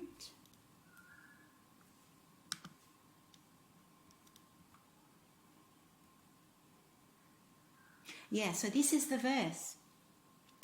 Whoever has conviction in the enlightened one. So this is the saddha in Buddha. Unshakable and well established, and good conduct built on virtue. So the arekanta sila, or the uju and suju that we've been going through, praised and dear to the noble ones, when one has confidence in the sangha and view that has been corrected. They say that one is not poor, that one's life is not empty. Therefore the wise, remembering the teachings of the Buddha, should be devoted to conviction and virtue, to confidence and insight in the Dhamma. So this is essentially what Venerable Sariputta is encouraging of Anathapindika, that refuge in Buddha, the qualities of the Buddha, make it unshakable, that Buddha was the one that enlightened himself and then gave us these teachings that can be understood right now, that we can understand them, that we can investigate them, that we can penetrate them in this very life. And then the Sangha, those that are practicing well, those that are on the Noble Eightfold Path, that have all these good qualities, that want to hear the good Dhamma, that want to practice the good Dhamma, that want to correct the view. Yeah, so very important about wanting to abandon wrong view, wanting to establish and keep correcting the wrong view and make sure it's right. And then, of course, our sila. And essentially, it's as simple as that this is something that Venerable Sariputta has said to Anathapindika when he's sick. He was in a great deal of pain. And the reminder in this particular verse that Venerable Sariputta gave is that you reflect on it in conjunction with the Tenfold Path, which is you reflect on it from the point of view of you have right view. In the moment that you are reflecting on this, you have right view. That you understand that there is karma. That whatever actions we do right now, make sure they're wholesome, not unwholesome, because they have fruit. Then you have the right intention, that you refrain from being not generous. One is generous, one renunciates, because ultimately when you're generous, you renunciate for oneself, you renunciate tanha. Everything about generosity leads to cultivating an understanding of tanha. You want to relinquish at some point in the future all this tanha that we have, this craving towards sensual things, this craving towards coming back or not coming back, coming to exist and not coming to exist. We have this kind of incorrect view. Then you abandon the ill will, you abandon the cruelty. And so you correct the intentions, the thoughts. That leads to why we cultivate this sila through body, speech and mind. But particularly in this case, body and speech, our physical actions, our verbal actions. And then we make the effort. As seekers, as trainees on this path, we continue to make effort. Even when we're sick, when we listen to Dhamma, we listen to chanting, we try and penetrate the truth. We reflect on these teachings like a mirror. We self-examine. Then what happens is this effort culminates in the right kind of mindfulness together. Right view, mindfulness, and right effort. It eventually leads to the right concentration, and we're happy because at this point, when you're reflecting on these things together, these four things about stream entry and the Noble Eightfold Path, then one rejoices that you're on the good path. And then you can further go on to say, well, you're acquiring the right knowledge. It comes from wisdom actually, that when you have the right concentration, the mind is happy, the mind concentrates, then what happens is the mind develops the right concentration. Only with the right concentration, like the mental absorption, the one-pointedness, that the wisdom comes. When the wisdom comes, it's like these jnanas, these samajnanas, the right knowledge, the right wisdom. And then from there you are leaning towards the right liberation. You won't go down. You won't go down because you heed the Buddha's words. You know them to be true. You take refuge in Buddha, Dhamma, Sangha. You practice well. So this is how you use that. So yeah. So in this instance, one can still do Bodhi Puja. You know, it's meritorious, but these are the other things that are much more succinct, because in the suttas, if we heed Buddha's words, and in this case Venerable Sariputta, Anathapindika, his pain immediately went away and he was experiencing a lot of pain. And same with Girimananda. Girimananda was very, very ill, terminally, gravely ill from what I believe. And after Venerable Ananda went to him and repeated the words of the Buddha, he actually recovered. So these are the things that are very helpful. Even to the point that you understand these, you try your best to help the person that is sick, and from there you grow. And if we want to do Girimananda Sutta again, we can do that. So if that is the case, you can request. All right, so are there any more questions?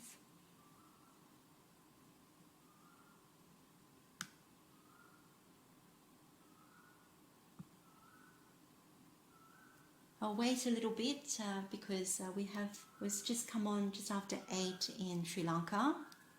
But if there are any questions, I'm happy to stay a bit longer.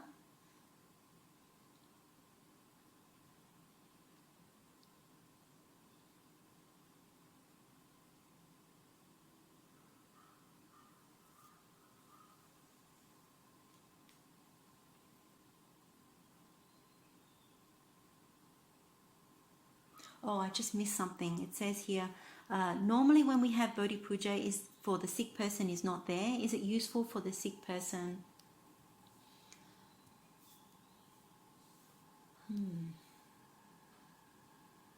I can't say that it's not useful for the sick person. So that would be my answer. That I can't say that it's not useful. And so doing Bodhi Puja for another person is not necessarily a bad thing. But I can't definitively say that it is useful for the sick person directly. I don't know.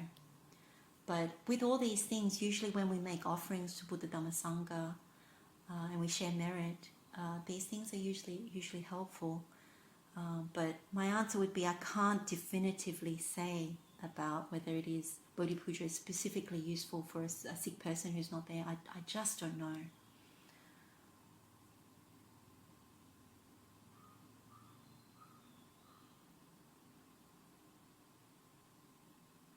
All right, so appreciate everyone's good wishes, appreciate everyone's diligence in listening to the Dhamma, to the Buddha's words.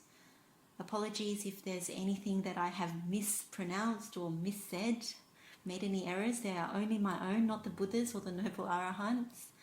And I wish everybody, to really develop and grow on this path and to continue to practice on this Poya.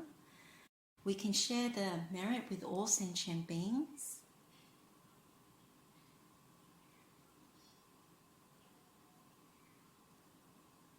Share the merit of all our practice during this session.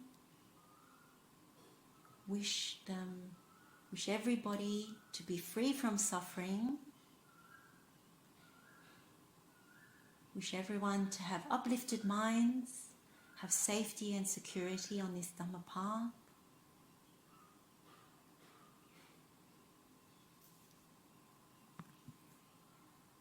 Blessings of the Triple Gem. Wishing you all well.